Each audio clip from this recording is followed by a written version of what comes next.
सभी को नमस्कार। आशा करता हूँ आप सभी घर पे सेफ व सुरक्षित होंगे।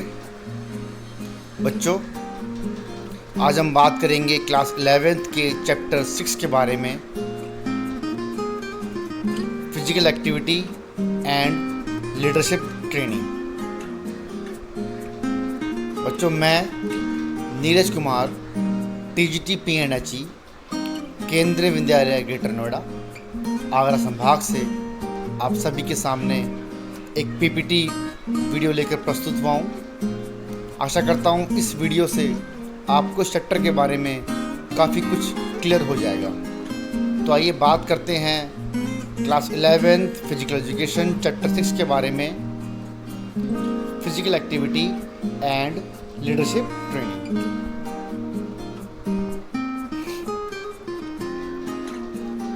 बच्चों, इस चैप्टर में टोटल 4 कंटेंट है, 4 टॉपिक्स हैं। Number 1, leadership qualities and role play of a leader. Number 2, creating leaders through physical education. Number 3, meaning, objectives and types of adventure sports like rock climbing, trekking, river rafting, mountaineering, surfing and paragliding. Last and number 4, safety measures to prevent sports injury. तो बच्चों, इस chapter में total 4 topics हम cover करेंगे। तो आइए बात करते हैं टॉपिक नंबर 1 की, leadership qualities and role of a leader. पहले इसके बारे में कुछ हल्का फुल्का हम पढ़ लेते हैं, जिससे हमें थोड़ा रफ आइडिया हो जाएगा। Meaning and definition of leadership. Leadership is a process of influencing the activities of an organised group for any goal achievement. बच्चों, लीडरशिप एक प्रोसेस है जिससे क्या करते हैं, हम किसी एक्टिविटीज़ को इन्फ्लुएंस करते हैं, कंप्लीट करने के लिए ग्रुप को इन्फ्लुएंस करते हैं हम, ठीक है, जिससे हमें एक गोल अचीव हो जाए।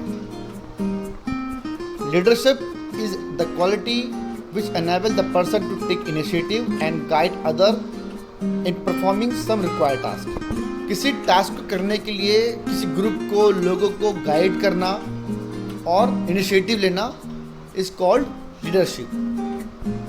The capacity to rally people for common purpose.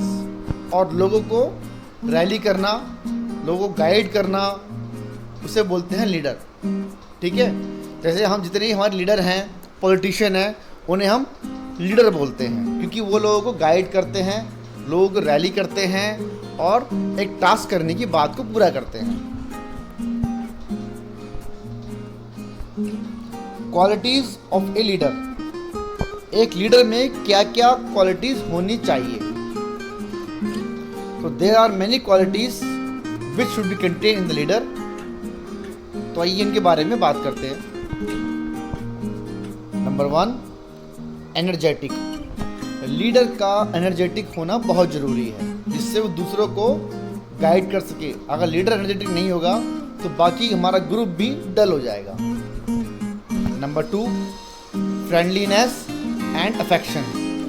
Leader के अंदर ये बहुत अच्छी क्वालिटी होनी चाहिए कि वो फ्रेंडलीनेस हो और दूसरों से अफेक्शन हो, दूसरों से अफेक्शनेट हो, अपनी टीम से अफेक्शनेट हो। Number 3, decisiveness. लीडर में बहुत इंपॉर्टेंट क्वालिटी है decisiveness, decision making power, decision लेने की क्षमता, जो कि लीडर में होनी चाहिए। Technically skilled. Leader technically skilled होना बहुत ज़रूरी है। अगर लीडर टेक्निकली स्किल्ड नहीं होगा तो बाकी लोग भी अच्छे नहीं हो पाएंगे। इसीलिए लीडर को एक रोल प्ले करना चाहिए, एक रोल मॉडल होना चाहिए अपनी टीम के लिए। इंटेलिजेंट। लीडर का इंटेलिजेंट होना बहुत ज़रूरी है कि किस जगह पर क्या डिसीजन लेना है, क्या टास्क करना है, क्या मूवमेंट लेना है, कितने टाइम पीरियड में करना है, वो सब लीडर के पास आना चाहिए। Teaching skill. लीडर पे टीचिंग स्किल होनी चाहिए कि अगर कोई टीममेट, कोई प्लेयर, कोई मेंबर अच्छा परफॉर्म नहीं कर पा रहा है तो उसको सिखाना और बताना कि किस तरीके से अपने आप को इम्प्रूव करें। क्रिएटिव लीडर को क्रिएटिव होना चाहिए कि सपोज आप किसी सिचुएशन में फंस गए हो, कहीं पर कुछ इम्प्रूवमेंट नहीं हो पा रहा है, कहीं कुछ प्रॉब्लम आ रही है, तो नए नई चीज़ों को इम्प्लीमेंट करना और नए नए तरीके से करना लीडर को आना चाहिए। इंटरेस्ट इन रिसर्च, लीडर को इंटरेस्ट होना चाहिए रिसर्च करने में कि कहाँ पर क्या इम्प्लीमेंट करना है। गुड हेल्थ, लीडर की गुड हेल्थ होनी चाहिए जिससे वो बाकी के लिए रोल मॉडल बन सके। डेडिकेशन एंड डिटर्मिनेशन, लीडर में डेडिकेशन एंड डिटर्मिनेशन होना चाहिए किसी टास्क को करने के लिए। हाई मोटर कैपेसिटी, लीडर के अंदर हाई मोटर कैपेसिटी होनी चाहिए। Respect for other people, leader के अंदर हर एक टीम प्लेयर की रिस्पेक्ट होनी चाहिए। सोशल, लीडर का सोशल होना बहुत ज़रूरी है, सामाजिक होना बहुत ज़रूरी है। कहीं पे कुछ प्रॉब्लम आती है, कहीं पे कुछ अच्छा होता है, बुरा होता है, तो वो उनके साथ खड़ा रहे। Logical and decision maker, leader का लॉजिकल होना एंड डिसीजन मेकर होना बहुत ज़रूरी है। मोरालिटी एंड लॉयल्टी, अपने ग्रुप के प्रति, अपने टीम के प्रति लीडर का लॉयल होना बहुत ज़रूरी है। गुड कम्युनिकेटर, लीडर का एक अच्छा कम्युनिकेटर होना बहुत ज़रूरी है, अदरवाइज ग्रुप में बहुत सारी मिसअंडरस्टैंडिंग हो सकती है। तो बच्चों ये सारी क्वालिटीज़ लीडर के अंदर होनी चाहिए। Role of a leader, leader का क्या रोल होता है? Number 1, structuring the situation. Number 2, controlling group behaviour. Number 3, speaking for the group. Number 4, planning for the group. Number 5, execution of plans. Number 6, leader as a representative. Number 7, leader as a controller of internal relationship. And last, leader as an exemplar. तो बच्चों ये सारी role model, role of play leader का होता है team को चलाने में, किसी टास्क को कंप्लीट करने में।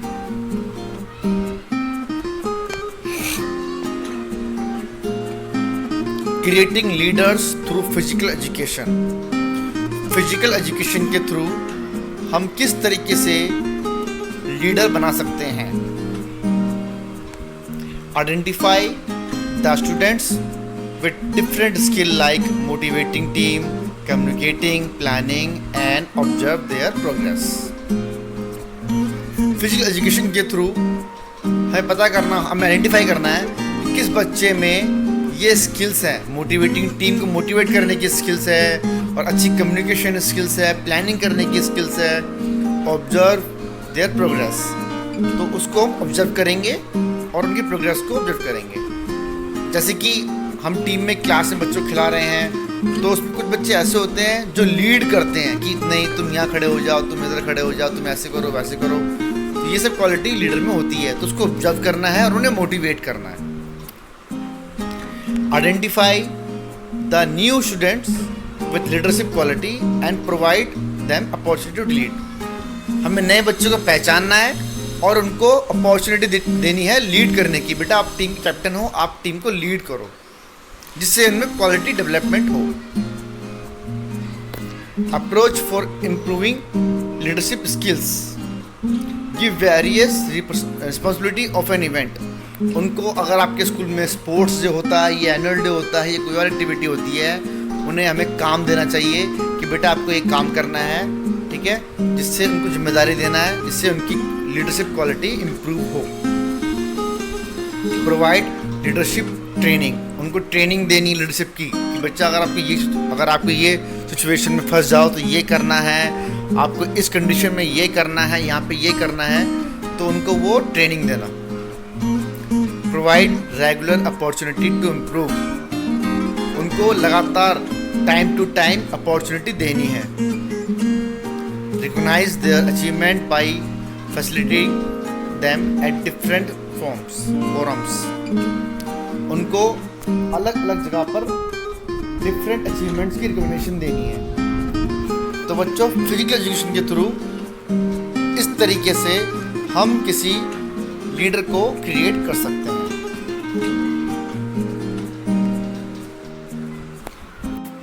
तो बच्चों, आइए बात करते हैं टॉपिक 3 की, meaning, objectives and types of adventure sports. सबसे पहले बात करते हैं एडवेंचर स्पोर्ट्स क्या होते हैं। Meaning of adventure sports. Adventure sports और extreme sports are activities perceived as involving a high degree of risk. These activities often involve speed, height, a high level of physical exertion and highly specialized gear.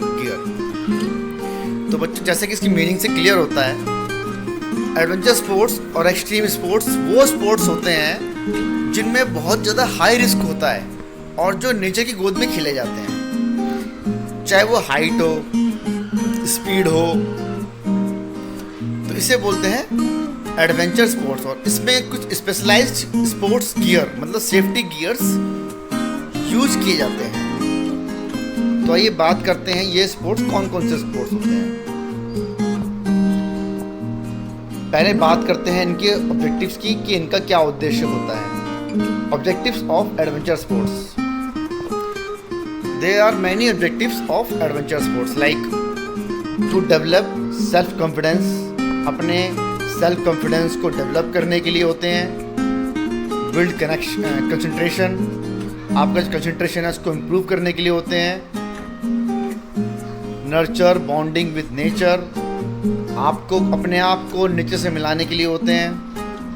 Face challenges against all situation, बुरी से बुरी conditions में कैसे face करना है वो हमें सिखाता है adventure sports. Use abundant energy, हमारी एनर्जी को कैसे यूज करना है, एक्स्ट्रा एनर्जी को कैसे यूज करना है। To provide acceleration, amusement and excitement, थोड़े एक्साइटमेंट के लिए, अम्यूजमेंट के लिए पैदा करने के लिए एडवेंचर स्पोर्ट्स होते हैं। अनकरेज क्रिएटिविटी को इंकरेज करने के लिए। Develop mental and physical fitness, mental and physical fitness को डेवलप करने के लिए। इम्प्रूव सोशल रिलेशन को इम्प्रूव करने के लिए। तो बेटा, इन सब कारणों से एडवेंचर स्पोर्ट्स को किया जाता है। Types of adventure sports.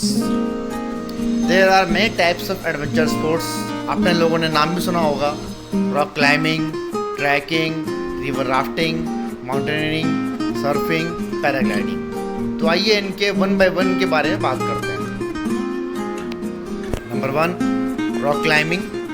Rock climbing, जैसे कि आप फोटो में देख रहे हैं, रॉक क्लाइंबर किस तरीके से रॉक क्लाइंबिंग कर रहा है, और आपने मूवीज़ के अंदर, टीवी में या रियल लाइफ में आपने कहीं देखे होंगे। तो पार्टिसिपेंट्स करता है क्या है इसमें नेचुरल रॉक पे चढ़ते हैं या उतरते हैं, उन्हें बोलते हैं rock climber.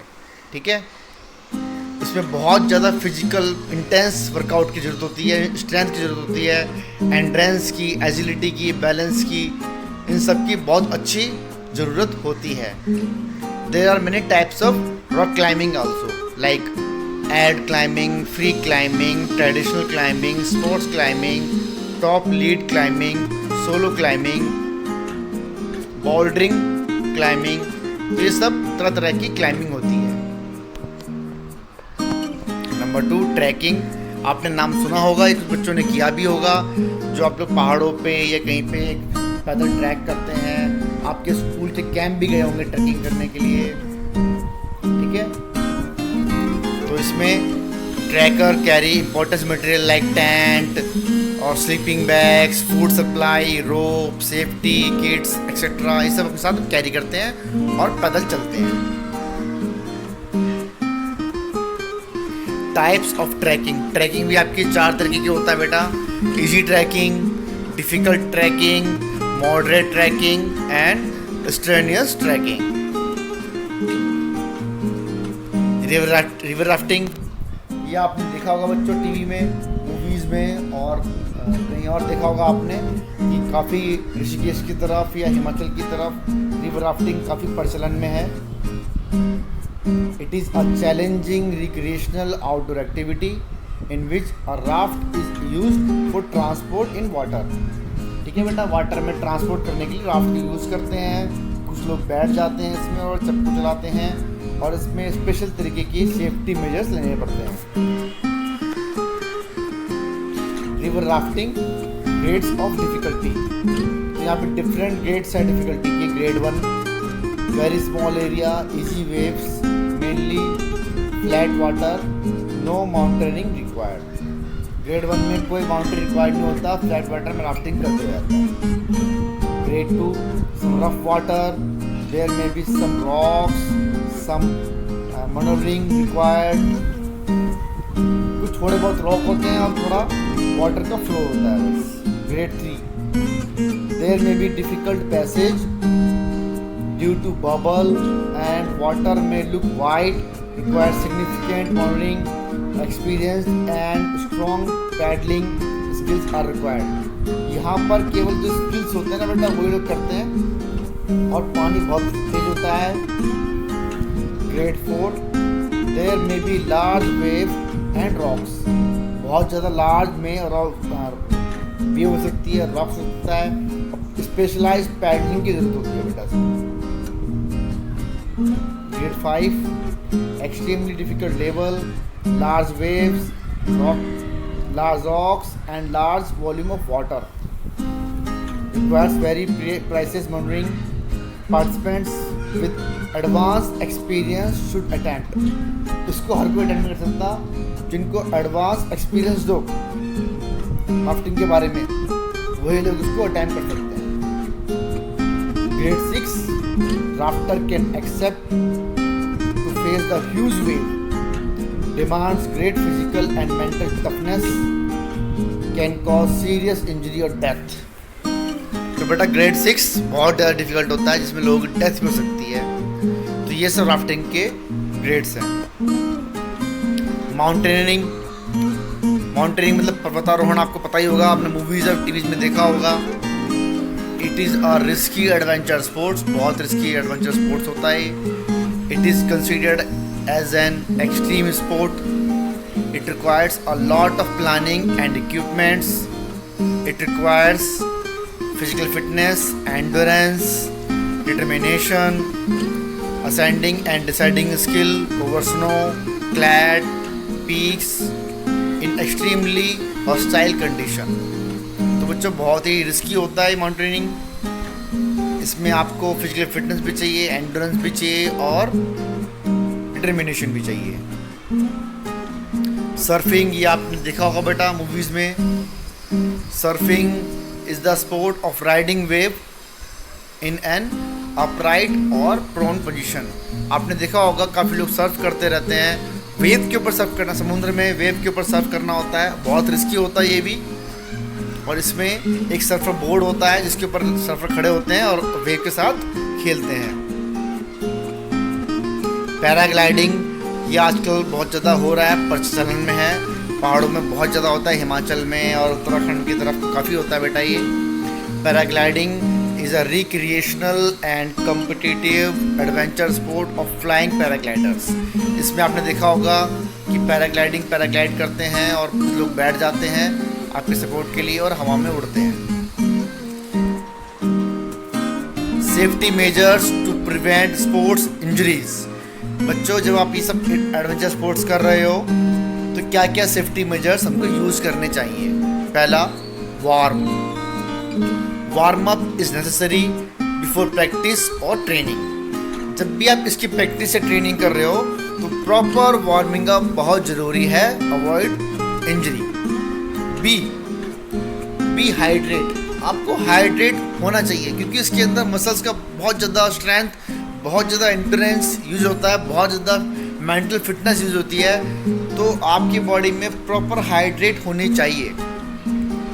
Wear, always wear appropriate sports gear. जितने भी सेफ्टी गियर होते हैं, साधन होते हैं, सामान जो होता है सेफ्टी का, वो आपको प्रॉपर पहनना चाहिए, क्योंकि इसमें जान माल का खतरा होता है। Follow the rules and regulation of the game strictly. आपको इस गेम्स के प्रॉपर और स्ट्रिक्टली सारे रूल रेगुलेशन फॉलो करने पड़ेंगे। Give priority to rest. अपने रेस्ट को प्रायोरिटी दो, क्योंकि आपको बाद में जाके एक हैवी इंटेंस वर्कआउट करना है। फॉलो ए गुड डाइट, और गुड डाइट फॉलो करनी चाहिए जो लोग स्पोर्ट्स एक्टिविटी करते हैं। तो बच्चों, जब भी आप एडवेंचर स्पोर्ट्स करते हो या आपको इस फील्ड में जाना हो, तो आपको ये सब बातें ध्यान में रखनी चाहिए। अब बात करते हैं safety measure to prevent sports injuries. ये इसका पार्ट कंटिन्यू कर रहे हैं हम। Don't play when you are injured. जब अगर आप इंजर्ड हो तो इन गेमों को बिल्कुल ना करें। प्रॉपर सुपरविज़न, इन गेमों को प्रॉपर सुपरविज़न में करें। Proper surface of playground, court, field, proper surface हो इन गेमों खेलने के लिए। प्रॉपर एनवायरनमेंट हो, ये नहीं कि आप ऑफ सीजन में जा रहे हो, बहुत ज़्यादा बारिश हो, रेनी सीजन हो, या बहुत ज़्यादा रिस्की हो जाएगा। प्रॉपर फुटवियर हो, हर एक गेम के हिसाब से अलग अलग फुटवियर आते हैं, माउंटेनिंग के अलग, राफ्टिंग के अलग, सबके अलग अलग आते हैं बच्चों, तो वो आपके पास होने चाहिए। Equipment should be designed according to age के अकॉर्डिंग इक्विपमेंट्स होने चाहिए। तो ये सभी बातें आपको ध्यान में रखनी चाहिए। आशा करता हूँ इस चैप्टर से आपको काफ़ी कुछ क्लियर हो चुका होगा। Stay fit and stay safe. Thank you. Have a nice day. जय हिंद, जय भारत।